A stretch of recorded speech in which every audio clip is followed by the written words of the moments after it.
लेकिन जब दुर्योधन को प्यार से भी समझा लिया गया, हम ठीक है, हम अपनी अंतरात्मा के ऊपर वर्क कर रहे हैं, काम कर रहे हैं।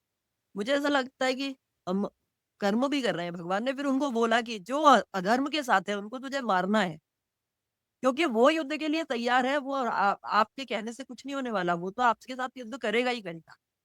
हाँ, क्योंकि ये क्योंकि कहा गया हम है, वो तो युद्ध करेगा ही करेगा, वो तैयार है, आप मानो या मत मानो, वो युद्ध हाँ, करेगा। तो हाँ, हमको अधर्म के साथ लड़ने के लिए अगर हम आत्मज्ञान में स्थित रह के और उसको एक करुणा की दृष्टि से देखते रहेंगे, तो वो तो हमारे धर्म को ही समाप्त कर देगा।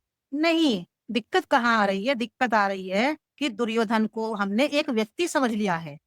दुर्योधन व्यक्ति नहीं है, लोभ का मानवीकरण है।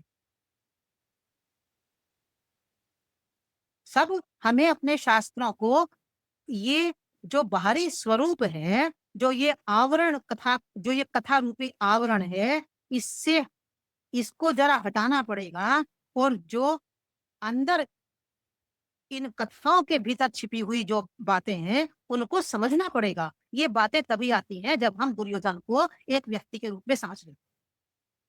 बस वही सारी गड़बड़ वहीं से है।